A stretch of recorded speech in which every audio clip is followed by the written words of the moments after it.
Manipuri Wari Pambi Channel na tabiriba pumnamakpu amuha na taramna oksari ngasisu mayamgi ngaihak pothananabagidamak anauba horror story amakhak uduna laksari horror story sigi maming Ngarian Singkhongda horror story sigi writer Laisram Arun hauzik taminarasi mayamgi ngaihak pothananabagidamak uduna laksari ba anauba horror story Ngarian Singkhongda Inama nupa se asumai tawramba nate mi aikhoi yaudana ne chak chaw haibaga amata ya ponte aikhoi gi hek sami nadriba makhai bot loi khiba swaidagi ni se mana ne yomda isau langba horai se chak sunung thinungai na chade hairo ragasu hotel da sarani duty lai adu lai haidana ne hekta tawri se khanaba haudradi khara mafaba yumda ne isau langba khanaba hawbasida ne magi mawung matau sida aikhoi yumgi imana sunne o noigi nana makhoiga tanaraga maibida angtang yengthouso hairakpadagi ne aina inamada ne wari se tanajari se maibido yamna haina badai ne Rani amasung Mohen kongbadagi ni makhoi ni yum panminarakpa sahi ahum surakle sahi ama makhaigi masanupa ama lairabani Mohen MR da thabak tawbani handak ikoi koidana mamangda pangthokkheba election adugi wangkhem kendragi candidate amagi escort oina chatlubani madugi matungdagi mahakki yumban punsida ahungba kaya lakhre ngasi mahakki nupi Rani amasung mahakki hek pokminaba masega loinana makoini maibida mahakki maramda yengba lakli Ima maibi khara munang tu yengbiu ko laipau sum hanbiu ima maibi nasana ne ima maibi gi tare chenja marang kaina thajagani ko ima maibi aduna wa amata ngangdana angubo phi amana makok ado kopsillaga mahakki senmit ado hulli aduga masinda laitong budawna paudarai hey dairem apangbi karigi nawana puroiba sibu Kauren san angaw bagum panabina balaitana karigi thadok page ihe oh anthok kanida ko kwada posem jadu tau khrene namai haibi ge ko munata jo karigumba mase lautho houdaba tarabadi nangi nawa na puroi base mapunsi tenjo haiba laine tare chenjana yaroi laithau tinthau na kokpa yaroi matam khara Mahaku makha mai kairam kumhanganu ko idairem apangbi tareng hut laiduna taubungambi kana gumbi amana nangi nawana puroi bagi thawai mi ga taret mak laina kauduna nungtigi numit khuding mahaki manakta kauri ne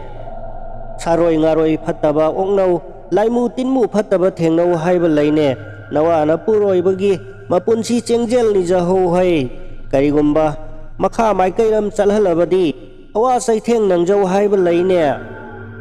asumna maibi aduna laibau selaklabada ranina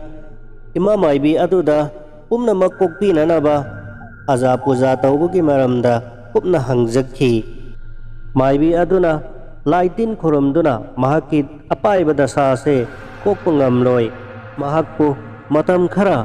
khanong pok mai kairamda chalhanganu masi khaktana mahakki upai ni haina takpira I Ranina mahakki manamada haizai inama onthokna khangning khreda kanano nungti numit khudingi tareng laibina kawi hairiba nupi adubo kayamuk yamna masak matau fazaba nupi oiraja none is asidana tine inama kwada posin jadu tau kre hairiba sinine masibu ahibu maiba matanaraga lauthouna faroidro Rani gi mana mado soidana tausi adubu matam khara khanong pok mai kairamda chalhanganu haibase masi hana amutang chattanana ba kana hona kisi haina watana jai Ranina mapuroiba mohenda nungti numit khudingi bot loi khrabasu hauzik phawada yairi pokta sallibase karigino haiduna wata khala I mohena handak ꯑꯩꯈꯣꯏꯅ ꯑꯦꯁꯀꯣꯔꯠ ꯇꯧꯈꯤꯕ candidate ꯑꯗꯣ vote ꯀꯥꯍꯧꯗ꯭ꯔꯕꯁꯨ ꯃꯍꯥꯛ ꯅꯍꯥꯔꯣꯜꯒꯤ ꯑꯃꯗꯤ ꯄ꯭ꯔꯖꯥꯁꯤꯡꯒꯤ ꯃꯔꯛꯇꯒꯤ ꯃꯍꯥꯛꯄꯨ thread ꯇꯧꯔꯛꯄ ꯌꯥꯝꯅ ꯂꯩꯕꯅ ꯍꯧꯖꯤꯛ ꯐꯥꯎꯕ ꯃꯍꯥꯛꯀꯤ ꯑꯦꯁꯀꯣꯔꯠ ꯂꯧꯊꯣꯛꯇ꯭ꯔꯤ ꯑꯗꯨꯅ ꯃꯍꯥꯛꯀꯤ ꯑꯦꯁꯀꯣꯔꯠ ꯑꯣꯏꯅ ꯑꯩꯈꯣꯏ ꯐꯤꯖꯝ ꯁꯦꯠꯂꯒ ꯃꯇꯝ ꯈꯔ ꯃꯍꯥꯛꯄꯨ ꯉꯥꯛ ꯁꯦꯜꯂꯤꯕꯅꯤ ꯍꯥꯏꯗꯨꯅ ꯈꯨꯝꯃꯤ ꯋꯥꯐꯝ ꯑꯁꯤꯗ ꯔꯥꯅꯤꯅ ꯆꯤꯡꯅꯕꯗꯒꯤ ꯅꯣꯡꯃ ꯃꯅꯝꯃꯒ ꯍꯧꯅꯗꯨꯅ ꯃꯍꯥꯛꯀꯤ ꯃꯄꯨꯔꯣꯏꯕ ꯃꯣꯍꯦꯟꯅ ꯍꯟꯗꯛ ꯑꯦꯁꯀꯣꯔꯠ ꯇꯧꯈꯤꯕ ꯌꯥꯏꯔꯤꯄꯣꯛꯀꯤ ꯀꯦꯟꯗꯤꯗꯦꯠ ꯑꯗꯨꯒꯤ ꯌꯨꯝꯗ ꯂꯥꯛꯇꯨꯅ ꯑꯁꯦꯡꯕꯗꯣ ꯈꯪꯗꯣꯛꯈꯤ ꯄꯨꯝꯅꯃꯛ ꯃꯍꯥꯛꯀꯤ ꯃꯄꯨꯔꯣꯏꯕ ꯃꯣꯍꯦꯟꯅ ꯃꯈꯣꯏꯗ ꯃꯤꯅꯝꯕ ꯉꯥꯡꯕ ꯉꯥꯛꯇ ꯑꯣꯏꯔꯝꯃꯤ ꯃꯗꯣ ꯈꯪꯂꯛꯄꯗꯒꯤ ꯔꯥꯅꯤ ꯑꯃꯁꯨꯡ ꯃꯣꯍꯦꯟ ꯌꯥꯝꯅ ꯇꯣꯏꯅ ꯈꯠꯅꯔꯝꯃꯤ ꯃꯣꯍꯦꯟꯅ ꯔꯥꯅꯤꯕꯨ ꯊꯤꯅ ꯐꯨꯔꯒ ꯃꯄꯥꯝꯗ ꯆꯠꯈꯤꯅꯅꯕ ꯍꯥꯏꯔꯕꯁꯨ ꯐꯤꯚꯝ ꯑꯗꯨꯗ ꯔꯥꯅꯤꯅ ꯃꯣꯍꯦꯟꯕꯨ ꯈꯨꯗꯣꯡꯊꯤꯕ ꯇꯥꯍꯟꯅꯤꯡꯗꯕꯗꯒꯤ ꯃꯍꯥꯛ ꯁꯥꯎꯅꯤꯡꯕ ꯀꯌꯥ ꯂꯩꯔꯕꯁꯨ ꯌꯨꯝ ꯑꯗꯣ ꯊꯥꯗꯣꯛꯇꯅ ꯃꯄꯥꯝꯗ ꯆꯠꯇꯅ ꯃꯣꯍꯦꯟꯕꯨ ꯁꯦꯟꯅꯗꯨꯅ ꯂꯩꯖꯔꯝꯃꯤ ꯇꯁꯦꯡꯕꯗꯤ ꯍꯟꯗꯛ ꯄꯥꯡꯊꯣꯛꯈꯤꯕ ꯏꯂꯦꯛꯁꯟ ꯑꯗꯨꯗ ꯋꯥꯡꯈꯦꯝ ꯀꯦꯟꯗ꯭ꯔꯒꯤ ꯑꯣꯏꯅ ꯌꯥꯏꯔꯤꯄꯣꯛꯀꯤ ꯀꯦꯟꯗꯤꯗꯦꯠ ꯑꯃꯒꯤ ꯑꯦꯁꯀꯣꯔꯠ ꯑꯣꯏꯅ ꯃꯣꯍꯦꯟ ꯂꯥꯛꯈꯤꯕꯅꯤ ꯑꯦꯁꯀꯣꯔꯠ ꯑꯣꯏꯅ ꯂꯩꯔꯕ ꯃꯇꯨꯡꯗ ꯌꯥꯏꯔꯤꯄꯣꯛꯀꯤ ꯃꯍꯥꯛꯅ ꯑꯦꯁꯀꯣꯔꯠ ꯇꯧꯔꯤꯕ ꯀꯦꯟꯗꯤꯗꯦꯠ ꯑꯗꯨꯒꯤ ꯂꯩꯀꯥꯏꯗ ꯂꯩꯕ ꯄꯥꯟ ꯗꯨꯀꯥꯟ ꯐꯝꯕꯤ ꯃꯧ ꯅꯍꯥ ꯃꯄꯨꯔꯣꯏꯕ ꯂꯩꯈꯤꯗ꯭ꯔꯕꯤ ꯁꯨꯞꯅꯇꯒꯤ ꯄꯤꯛꯂꯤꯕ ꯃꯆꯥꯅꯨꯄꯤ ꯑꯃꯈꯛ ꯆꯦꯜꯂꯒ ꯍꯤꯡꯅꯅꯕꯒꯤꯗꯃꯛ ꯃꯍꯥꯛꯀꯤ ꯌꯨꯝꯒꯤ ꯊꯣꯡꯒꯥꯜꯗ ꯄꯥꯟ ꯗꯨꯀꯥꯟ ꯇꯧꯗꯨꯅ ꯂꯩꯖꯕꯤ ꯂꯨꯈ꯭ꯔꯥꯕꯤ ꯃꯧ ꯅꯍꯥ ꯑꯗꯨꯒ ꯈꯪꯅꯈꯤꯕꯅꯤ ꯅꯨꯡꯇꯤꯒꯤ ꯃꯥꯒꯤ ꯀ꯭ꯋꯥ ꯆꯥꯍꯧꯗ꯭ꯔꯕꯗꯤ ꯃꯣꯍꯦꯟ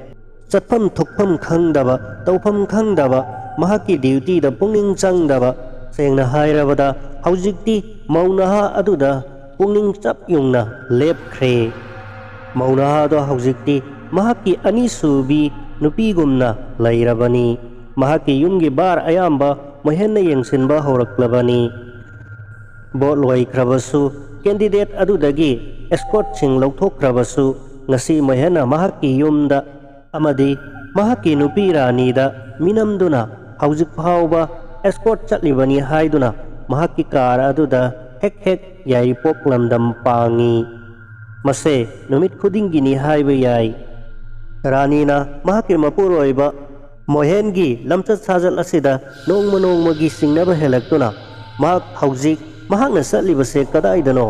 ꯗ꯭ꯌꯨꯇꯤꯅꯤ ꯍꯥꯏꯅ ꯆꯠꯂꯤꯕꯁꯤꯁꯨ ꯃꯤꯅꯝꯕꯅꯤ ꯑꯗꯨ ꯑꯣꯏꯔꯕꯗꯤ ꯃꯍꯥꯛꯀꯤ ꯊꯕꯛ ꯑꯁꯦ ꯀꯥꯔꯤꯕ꯭ꯔꯥ ꯀꯥꯗꯕ꯭ꯔꯥ ꯍꯥꯏꯕꯗꯣ ꯈꯪꯗꯣꯛꯅꯅꯕꯒꯤꯗꯃꯛ ꯔꯥꯅꯤꯒꯤ ꯃꯄꯥꯝꯂꯣꯝꯒꯤ 8MRꯗ ꯊꯕꯛ ꯇꯧꯕ ꯃꯅꯥꯎꯅꯨꯄꯥꯁꯤꯡ ꯊꯣꯛꯄ ꯑꯃ ꯆꯥꯟꯗꯦꯜ ꯍꯦꯗꯀ꯭ꯋꯥꯔꯇꯔꯗ ꯂꯩꯕꯅꯤ ꯃꯉꯣꯟꯗ ꯇꯦꯂꯤꯐꯣꯟ ꯂꯧꯅꯗꯨꯅ ꯍꯪꯕꯗ ꯃꯍꯥꯛꯀꯤ ꯃꯄꯨꯔꯣꯏꯕ ꯃꯣꯍꯦꯟ ꯑꯁꯦ ꯍꯧꯖꯤꯛ ꯊꯥ ꯑꯃꯒꯤ ꯁꯨꯇꯤ ꯂꯧꯗꯨꯅ ꯂꯩ ꯍꯥꯏꯕꯗꯨꯁꯨ ꯔꯥꯅꯤꯅ ꯈꯪꯕ ꯉꯝꯈꯤ ꯔꯥꯅꯤꯅ ꯐꯨꯔꯕꯁꯨ ꯍꯥꯠꯂꯕꯁꯨ ꯍꯥꯠꯀꯦ ꯍꯥꯏꯔꯕꯁꯨ ꯍꯥꯠꯆꯔꯣ ꯍꯥꯏꯗꯨꯅ ꯃꯄꯨꯔꯣꯏꯕꯕꯨ ꯀꯟꯅ ꯅꯝꯗꯨꯅ ꯑꯀꯟꯕ ꯄꯜ ꯑꯃ ꯊꯤꯡꯕꯗꯧꯅ ꯃꯍꯥꯛ ꯌꯥꯏꯔꯤꯄꯣꯛ ꯂꯝꯗꯝ ꯄꯥꯡꯕꯗꯣ ꯍꯧꯖꯤꯛꯇꯤ ꯅꯝꯗꯨꯅ ꯊꯤꯡꯂꯦ ꯀꯥꯔꯒꯤ ꯁꯣ ꯂꯣꯠꯁꯤꯜꯂꯦ ꯈꯠꯅꯔꯕꯁꯨ ꯆꯩꯅꯔꯕꯁꯨ ꯃꯍꯥꯛꯄꯨ ꯅꯝꯗꯨꯅ ꯆꯠꯍꯜꯂꯛꯇꯕ ꯅꯨꯃꯤꯠ ꯈꯔꯅꯤ ꯁꯨꯔꯛꯂꯦ ꯑꯁꯣꯝꯗꯅ ꯌꯥꯏꯔꯤꯄꯣꯛ ꯂꯝꯗꯝꯗꯒꯤ ꯃꯍꯥꯛꯀꯤ ꯑꯅꯤꯁꯨꯕꯤ ꯃꯔꯨꯝꯕꯤ ꯅꯨꯄꯤ ꯑꯗꯨꯅ ꯇꯔꯦꯡ ꯂꯩꯕꯤꯗ ꯂꯩꯗꯨꯅ ꯀꯧꯈꯠꯂꯛꯂꯤ ꯃꯣꯕꯥꯏꯜꯗ ꯋꯥꯔꯤ ꯁꯥꯟꯅꯕꯁꯨ ꯔꯥꯅꯤꯅ ꯈꯔ ꯇꯨꯝꯁꯤꯟꯅ ꯍꯨꯔꯥꯟꯕ ꯐꯥꯔꯦ ꯍꯥꯏꯅ ꯑꯃꯨꯛ ꯍꯦꯛ ꯈꯪꯍꯜ ꯇꯣꯏꯂꯦꯠ ꯆꯪꯂꯕꯁꯨ ꯕꯥꯠꯔꯨꯝ ꯆꯪꯂꯕꯁꯨ ꯀꯣꯏꯁꯦꯟ ꯁꯦꯟꯅꯗꯨꯅ ꯋꯥꯔꯤ ꯁꯥꯟꯅꯐꯝ ꯄꯤꯔꯛꯇ꯭ꯔꯦ ꯃꯣꯍꯦꯟ ꯑꯉꯥꯎꯕꯒꯨꯝꯂꯛꯂꯦ ꯁꯣꯝꯗꯁꯨ ꯌꯥꯏꯔꯤꯄꯣꯛ ꯂꯝꯗꯝꯗ ꯁꯛꯍꯦꯟꯁꯨ ꯑꯋꯥ ꯃꯩꯁꯥ ꯂꯥꯡꯂꯤ ꯍꯟꯗꯛꯇ ꯅꯧꯅ ꯈꯪꯅꯕ ꯃꯣꯍꯦꯟ ꯃꯍꯥꯛꯀ ꯑꯁꯨꯛ ꯌꯥꯝꯕ ꯈꯪꯅꯈꯤꯕ ꯃꯌꯥꯝꯗꯒꯤ ꯏꯇꯣꯡ ꯇꯣꯉꯥꯜꯂꯤ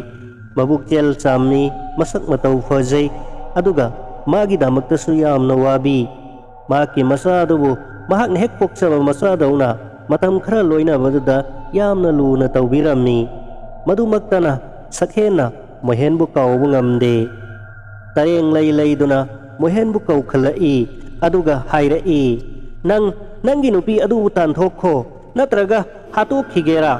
ꯐꯨꯒꯦꯔꯥ ꯀꯔꯤꯅꯣ ꯅꯪꯒꯤ ꯑꯄꯥꯝꯕꯗꯨ ꯇꯧ ꯑꯩꯒꯤ ꯅꯥꯛꯇ ꯉꯁꯤꯒꯤ ꯅꯨꯡꯗꯥꯡ ꯑꯁꯤꯗ ꯊꯦꯡꯂꯕꯁꯨ ꯊꯦꯡꯅ ꯅꯍꯥꯛ ꯑꯩꯒꯤ ꯅꯥꯛꯇ ꯂꯥꯛꯇꯕ ꯁꯨꯡꯌꯥ ꯌꯥꯔꯣꯏ ꯑꯀꯟꯕ ꯋꯥꯍꯩ ꯑꯁꯦ ꯍꯥꯏꯔꯛꯂꯕꯗ ꯃꯣꯍꯦꯟ ꯈꯥꯡꯕꯒꯤ ꯄꯥꯡꯒꯜ ꯂꯩꯔꯛꯇ꯭ꯔꯦ ꯅꯨꯃꯤꯗꯥꯡ pung nipalmuk taraklabani mahak firol loisilli aduga magi nupi Ranida gari gi so pinanaba hairui Rani na kadai chatkadoribano kari thabakno hangi Mohena ai doctor da chattaba yadre aigi imanaba ma emergency gi mahakki mapado anabagi doctor da pukhale hai adugi chatkadoribani phare adoirabadi aikhoini chatsi aisu lakani haiduna Rani su fi loisilli nang lakpa yaroi yani yaroi haina makoini khanaba horakle Rani na gari so do lot khirami adudagi Mohena mahakki nupi Rani da gari so do pinanaba kanna hairaklammi khara khatnaraba marai taunaraba matungdadi Mohendo parap saksang tana chensin khirami aduga saksangda lairiba thangjau ado puthoraklammi aduga Rani da uttuna gari so pirau natrabadi kudak aseda mahakku thangni yanduna hatkani haiduna mahakki mamitla do ngaksang ngangna lauthokladuna yamna tamthiba misak amagum tawrakpaduda tasengna Rani ado akiba phawraktuna sodo Mohenda tuminna pirami aduga matomta tuminna kaptuna laihore Mohena makhada gari thawdokpagi makhol taraklabada Rani ado ipa phakhana parap chenthakhranga mahakki gari mamangda leplui aduga hairai nangna chatringai mamangda aibu angang sigaloina na ipamda hana thinbiramu lao aduna trifawba nangi gari thawdokpa yaroi haiduna gari mamang aduda leptuna adum leirami Mohena mahakku handokna naba kanna lauraduna konthi ngangduna kanna seiraklammi adu fawbada Rani ado sual handok yaramde madudagi Mohela do mahakki kargi thong ado hangdoktuna mapan thoraklammi aduga Rani ado khut ani changduna agomba mahakki masung mamanaba amada taubagumna saunarakpa matamda yamna sauna khangin inbagum yamna afafatta khangdana in khebada Rani ado makoigi sumangi astar mathakta longna tarami aduga nakanda lairiba tulsibung aduda makokna yaisilami Rani gyan mangduna tarami adubu Mohena hana fawwa yanglamdana mahakki karado thawdoktuna yai poklamdam pangkhre lambida Mohena gari thauna sakhenda phone tawrami ai hojik lakli aigi sakra thongduna thanamu aduga nangi ahawa kwado matap ani semduna thanamu ai hojik thenglabasu thengna nangi nanakta soidana lakani ai nupa thoye haibado ngasidi nang chap chana khangalge nupa oibagi itik khangange ngasidi nang hairaduna phone thamki gari ado ngarian cinglomda leptana thaurakli ngarian cingi ahanba golai thekpa horai Mohen ngarian cingi maramda hanana pau kaya matakre mafam asida thoktheba khudongthiba lambigi thawdok kaya aduga ahingi matamda mafam asida thoktheba akiba thawdok kaya gi maramda ma kharadi takre adubu tareng laina kaukhlaklabada mahak masada akiba kaino haiba khangde nupigi sakti ase panthokna kallidakbo panthokna kankraba mayaini ngarian cingi ahum sabogolai hara wangba cingdola domda gyar sinduna kanna thogalakpa matang adudani lambida nupi ama satkun leibado mahaki gari gi maingalda urami Mohena karisu thausadana mahaki karado cingi angamba adudagi makharamda thautharaklami aroibagi golaido hek chulakpa magdada ngasai lambida chalhauba nupi aduga chap manana atopa nupi amasu makut khatuna mahaki kar adubu khamlaklammi matamaduda Mohen akibadi fawrai adubu masagi wakhalado kanna phathajarami aduga cingolado lanthoknanaba mahaki gari ado makhata na thoraklammi ayan cingi aroiba golaido hek torakpada Mohen hinglabadawna sorama sangna hondoi aduga cingkhongdugi mayada pat oi labuk oi tauna thambal kayama horiba mafam adu hek yausilakpada ngasai ukhiba nupi adumakka sap manana nupi ama sorokki mayai maktada phamduna laibado mahakna urammi mahakki lambi se tasengna thatle haibase mahak khangle tasengna mahakki karna nupi adubu thonggairaga chatkhisira haina mahakna khalaklammi. Mahaki car ado khangkham khammi. Aduga amuksu car manungda mahakna khalli karigumba kanagumba thengaba ahing asida mawa mapuroibaga khanna saunaduna yumdagi mapan thoraktuna asianba gari gi mamangda chongchinduna sirurage haina tholakpa nupi oiramlabadi kamdauba mahak soidana dasa tagani aigombada nupi ado maunaha masak matau phajabi ama oiramlabadi kamdauba sigadawu saruk mahakki oibadi yaidana asumna wakhal ado mon khaladuna mahak nupi adubu masak amuktang yengninglakkhi aradudagi kumtharaklaga karige maingal aduda mahakna nupi adubu yenglage khaladuna tapna nupi adugi manakta sangsilai aduga hairai ibema nahakku mira lairo ai kanage ufamdasu aranba thabak taude lai oirabadi nahakki nahan phamda hankro ayaksu aigi thabak chatkige aduga mi oirabadi ayak phattaba mi nate aduga haujiksu sarkar gi thabak tauduna tolop chauna charibani nahak ayhak ke hingminabada karisu kaide ai nangi damakta lepa ngamgani sumna marol soladuna nupi adugi manakta tapna sangsilaklami aduga nupi adugi mareng balda paige haina hek khutting thorakpada nupi aduna gari gi maingal aduda mamayedo mohendra khangai leisilakpada gari gi maingal aduda nupi adugi mamayedo sitnanba manaton masin mamitcho amata pandaba sitnanba leite manaba mamayeduna mangonda khangyeng yenglakpado ubada mohet khangprek khangthi adudagi paraprap chensilaktuna mahaki kar manungda phamduna car ado khangthau thauna ba honara I ariedo start hek taubaga mohengi mamang thangba gari gi hoi thangba sit aduda nupi ado amuk phamduna leirambado urubada mohen khangthau thauraga mamayedo khanglei leisinbada pakhatpa henman khiduna mahaki gari ado nakanda leiriba pat aduda tasilami hena kana leibage amukta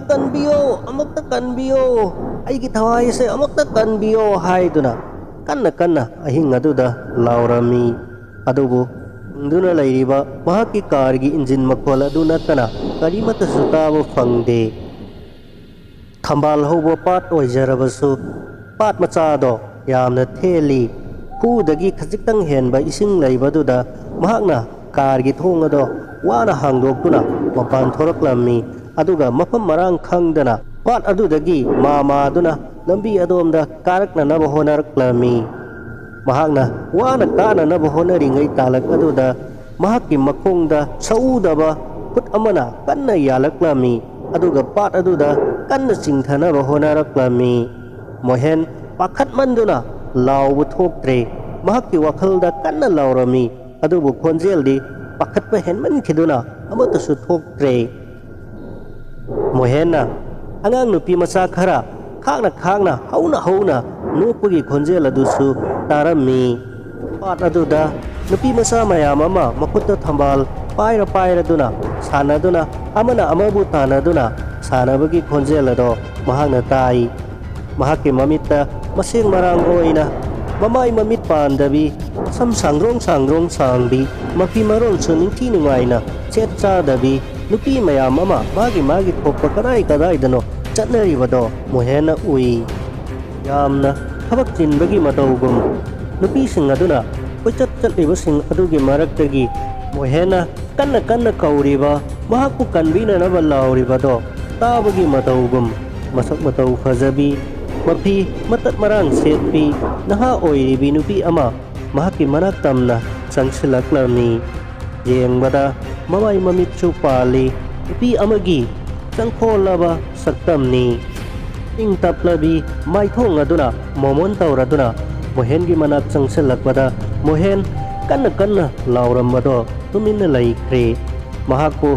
tapna sangsilakduna mahaki pambo mado mahaki lengbalda samladuna mahakku laikangda singkhat piri mohensu wana nupi adugi lengbanda makut samladuna mathakki laikang thela dutana karaki nupi aduna mohengi makopado mahaki maphairolda tumhanduna mohengi kokado tapna nanbirami mohen tapna tumthakre ꯃꯣꯍꯦꯟꯅ ꯒ꯭ꯌꯥꯟ ꯇꯥꯔꯛꯄꯗ ꯔꯥꯖꯃꯦꯗꯤ ꯁꯤꯇꯤꯗ ꯂꯩꯔꯝꯂꯤ꯫ ꯃꯍꯥꯛꯀꯤ ꯑꯀꯣꯏꯕꯗ ꯀꯣꯏꯌꯦꯡ ꯌꯦꯡꯉꯤ꯫ ꯃꯍꯥꯛꯀꯤ ꯑꯀꯣꯏꯕꯗ ꯃꯥꯒꯤ ꯅꯨꯄꯤ ꯑꯗꯨꯒ ꯅꯨꯄꯤꯒꯤ ꯏꯃꯨꯡ ꯃꯅꯨꯡ ꯑꯃꯗꯤ ꯃꯍꯥꯛꯀꯤ ꯏꯃꯨꯡ ꯃꯅꯨꯡꯒꯤ ꯃꯤꯑꯣꯏ ꯈꯔꯁꯨ ꯎꯏ꯫ ꯃꯣꯍꯦꯟ ꯀꯔꯤꯃꯠꯇ ꯈꯪꯗꯕꯗꯧꯅ ꯁꯣꯏꯔꯣꯜ ꯄꯥꯔꯣꯜ ꯄꯉꯥꯡꯗ ꯉꯥꯡꯂꯤ꯫ ꯁꯛꯍꯦꯟ ꯁꯛꯍꯦꯟ ꯍꯥꯏꯅꯗꯤ ꯃꯔꯛ ꯃꯔꯛꯇ ꯀꯧꯏ꯫ ꯁꯛꯍꯦꯟꯕꯤ ꯍꯥꯏꯅ ꯃꯍꯥꯛꯀꯤ ꯃꯆꯤꯟꯗꯒꯤ ꯀꯧꯕꯗꯣ ꯇꯥꯔꯒ ꯃꯍꯥꯛꯀꯤ ꯅꯨꯄꯤ ꯔꯥꯅꯤꯗꯤ ꯃꯈꯣꯏꯗꯣ ꯍꯦꯛꯇ ꯁꯥꯎꯒꯠꯂꯛꯏ꯫ ꯔꯥꯅꯤꯗꯤ ꯃꯍꯥꯛꯀꯤ ꯃꯄꯨꯔꯣꯏꯕ ꯃꯣꯍꯦꯟꯅ ꯃꯍꯥꯛꯅ ꯆꯠꯂꯝꯗꯥꯏꯗ ꯃꯍꯥꯛꯄꯨ ꯐꯨꯔꯝ ꯆꯩꯔꯝꯕ ꯑꯗꯨꯒ ꯍꯟꯅ ꯐꯥꯎꯕ ꯌꯦꯡꯕꯤꯔꯝꯗꯅ ꯆꯠꯈꯤꯕ ꯑꯗꯨꯒ ꯅꯣꯡꯉꯥꯜꯂꯒꯅ ꯃꯤꯌꯥꯝ ꯑꯃꯅ ꯉꯥꯔꯤꯌꯥꯟ ꯆꯤꯡꯈꯣꯡꯒꯤ ꯄꯥꯠꯇ ꯃꯤꯑꯣꯏ ꯑꯃ ꯇꯥꯗꯨꯅ ꯂꯩꯔꯝꯂꯦ ꯍꯥꯏꯗꯨꯅ ꯗꯣꯛꯇꯔꯗ ꯄꯨꯈꯠꯂꯛꯈꯤꯕ, ꯏꯃꯨꯡ ꯃꯅꯨꯡ ꯊꯤꯔꯛꯇꯨꯅ ꯄꯥꯎ ꯄꯤꯕꯤꯔꯛꯈꯤꯕ ꯄꯨꯝꯅꯃꯛ ꯑꯗꯨ ꯅꯤꯡꯁꯤꯡꯂꯨꯔꯒ ꯃꯍꯥꯛꯀꯤ ꯃꯄꯨꯔꯣꯏꯕ ꯃꯣꯍꯦꯟꯕꯨ ꯅꯨꯡꯁꯤꯕꯗꯤ ꯂꯥꯏꯔꯗꯨꯅ ꯍꯦꯟꯅ ꯁꯥꯎꯅꯤꯡꯕ ꯐꯥꯎꯔꯛꯏ꯫ ꯑꯗꯨꯕꯨ ꯃꯄꯥꯟꯊꯣꯡꯗ ꯁꯥꯎꯅꯤꯡꯂꯕꯁꯨ ꯊꯃꯣꯏꯅꯨꯡꯗꯗꯤ ꯃꯄꯨꯔꯣꯏꯕꯅꯤꯅ ꯅꯨꯡꯁꯤꯗꯕ ꯉꯝꯗꯦ꯫ ꯉꯁꯤꯒ ꯊꯥꯅ ꯔꯥꯖꯃꯦꯗꯤ ꯁꯤꯇꯤꯗ ꯃꯣꯍꯦꯟ ꯂꯩꯔꯛꯂꯤꯕꯁꯦ ꯍꯞꯇꯥꯃꯨꯛ ꯐꯥꯔꯛꯂꯦ꯫ ꯑꯗꯨꯕꯨ ꯃꯍꯥꯛꯀꯤ ꯂꯥꯏꯑꯣꯡ ꯑꯁꯦ ꯑꯉꯛꯄꯅꯤ꯫ ꯆꯥꯛ ꯏꯁꯤꯡꯁꯨ ꯐꯖꯅ ꯆꯥꯏ, ꯈꯣꯡꯍꯥꯝ ꯈꯨꯂꯥꯝ ꯅꯣꯔꯃꯦꯜ ꯑꯣꯏ, ꯑꯗꯨꯒ ꯃꯆꯤꯟꯗꯗꯤ ꯆꯣꯏꯔꯣꯟ ꯄꯥꯔꯣꯟ ꯄꯉꯥꯡꯗ ꯉꯥꯡꯉꯤ꯫ ꯃꯤꯔꯣꯜ ꯇꯥꯅ ꯈꯣꯡꯒꯨꯜ ꯇꯥꯅ ꯋꯥꯔꯤ ꯁꯥꯟꯅꯕꯁꯨ ꯌꯥꯗꯦ꯫ ꯑꯃꯨꯛꯁꯨ ꯒ꯭ꯌꯥꯟ ꯇꯥꯕꯒꯨꯝ ꯇꯧꯏ, ꯑꯃꯨꯛꯁꯨ ꯃꯩ ꯃꯥꯡꯕꯒꯨꯝ ꯒ꯭ꯌꯥꯟ ꯍꯦꯛꯇ ꯃꯥꯡꯈꯤ꯫ ꯆꯣꯏꯔꯣꯟ ꯄꯥꯏꯔꯣꯜ ꯄꯉꯥꯡꯗ ꯉꯥꯡꯂꯛꯏ꯫ ꯃꯍꯥꯛꯀꯤ ꯃꯇꯧ ꯑꯁꯤꯗ ꯔꯥꯅꯤ ꯑꯗꯣ ꯌꯥꯝꯅ ꯆꯤꯡꯅꯔꯛꯂꯦ꯫ ꯗꯣꯛꯇꯔꯅꯁꯨ ꯁꯥꯏꯀꯦꯇ꯭ꯔꯤꯛ ꯋꯥꯔꯗꯇ ꯔꯤꯐꯔ ꯇꯧꯕꯤꯔꯒꯦ ꯍꯥꯏꯔꯛꯂꯦ꯫ ꯃꯍꯥꯛꯀꯤꯁꯦ ꯕ꯭ꯔꯦꯟꯒꯤ ꯑꯅꯥꯕ ꯑꯣꯏꯒꯅꯤ, ꯑꯗꯨꯅ ꯁꯥꯏꯀꯦꯇ꯭ꯔꯤꯛ ꯋꯥꯔꯗ ꯑꯃꯗ ꯂꯩꯕꯅ ꯍꯦꯟꯅ ꯐꯔꯒꯅꯤ ꯍꯥꯏꯕꯗꯒꯤ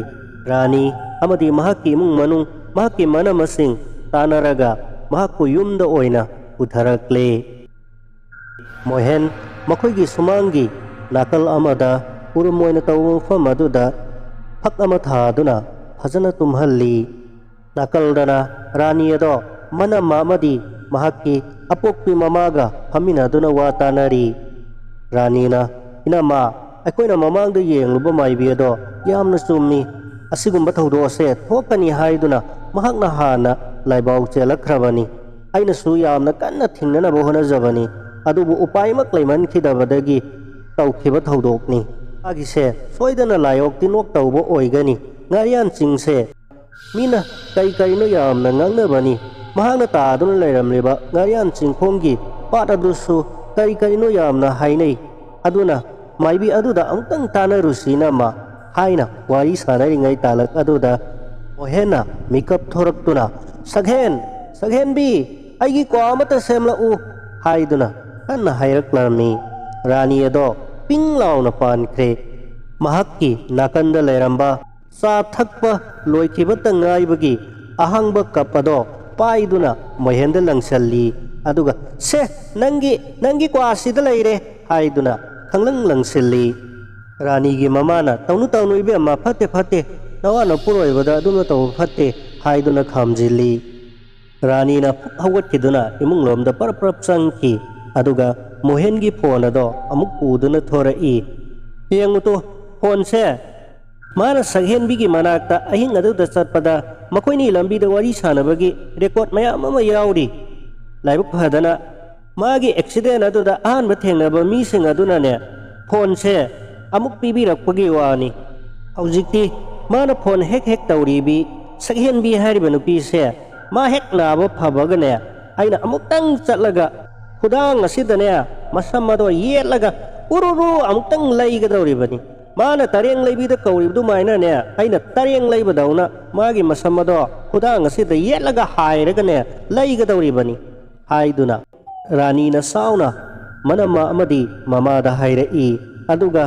ꯂꯝꯕꯤꯗ ꯃꯣꯍꯦꯟꯒ ꯁꯛꯍꯦꯟꯕꯤꯒ ꯂꯝꯕꯤꯗ ꯋꯥꯔꯤ ꯁꯥꯟꯅꯕꯒꯤ ꯔꯦꯀꯣꯔꯗ ꯑꯃ ꯊꯥꯔꯛꯏ꯫ "ꯁꯛꯍꯦꯟꯕꯤ, ꯄ꯭ꯔꯤꯊꯤꯕꯤꯁꯦ ꯇꯨꯝꯅ ꯃꯥꯡꯈ꯭ꯔꯕꯁꯨ, ꯄ꯭ꯔꯤꯊꯤꯕꯤꯁꯤꯗ ꯂꯩꯔꯤꯕ ꯃꯤ ꯈꯨꯗꯤꯡꯃꯛ ꯇꯨꯝꯅ ꯁꯤꯈ꯭ꯔꯕꯁꯨ, ꯅꯪꯒ ꯑꯩ ꯈꯛꯇꯪꯒ ꯍꯤꯡꯍꯧꯔꯕꯗꯤ ꯌꯥꯔꯦ꯫ ꯅꯪ ꯈꯛꯇꯪ ꯍꯤꯡꯍꯧꯔꯕ ꯑꯗꯨꯗꯤ ꯌꯥꯔꯦ, ꯑꯩꯗꯤ ꯌꯥꯔꯦ ꯍꯥꯏꯁꯤꯅꯤꯀꯣ꯫ ꯇꯥꯃꯣ,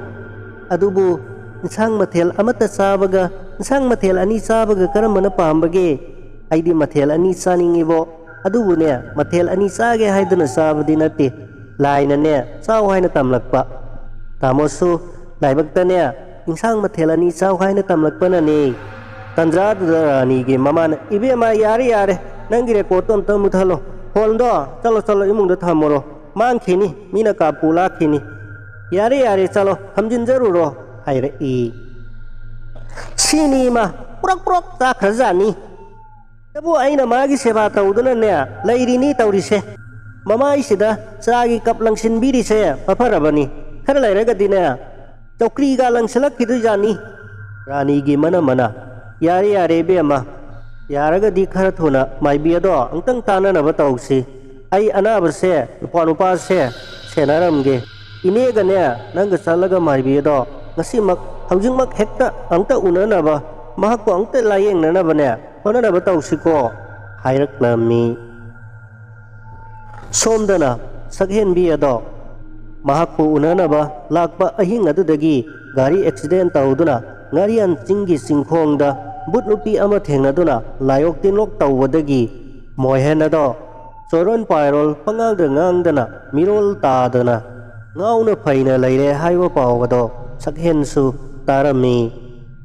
ꯄꯥꯎ ꯑꯗꯣ ꯁꯛꯍꯦꯟꯒꯤ ꯂꯩꯀꯥꯏꯒꯤ MRꯗ ꯊꯕꯛ ꯇꯧꯕ, ꯃꯍꯥꯛꯀꯤ ꯗꯨꯀꯥꯟꯗꯁꯨ ꯃꯔꯛꯇ ꯀ꯭ꯋꯥ ꯍꯦꯛ ꯆꯥꯕ ꯂꯩꯀꯥꯏꯒꯤ ꯃꯅꯥꯎꯅꯨꯄꯥꯁꯤꯡ ꯊꯣꯛꯄ ꯑꯃꯅ ꯇꯝꯂꯝꯕꯅꯤ꯫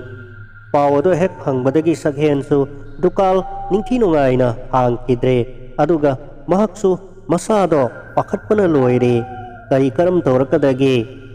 ꯈꯟꯕꯗ ꯃꯍꯥꯛꯁꯨ ꯑꯍꯤꯡ ꯀꯌꯥ ꯅꯤꯡꯊꯤ ꯅꯨꯡꯉꯥꯏꯅ ꯇꯨꯝꯗ꯭ꯔꯦ꯫ ꯃꯄꯥꯝꯗ ꯆꯠꯇꯨꯅ ꯃꯇꯝ ꯈꯔ ꯂꯩꯔꯨꯔꯁꯤꯔꯥ ꯍꯥꯏꯅ ꯐꯥꯎꯕ ꯈꯜꯂꯛꯂꯦ꯫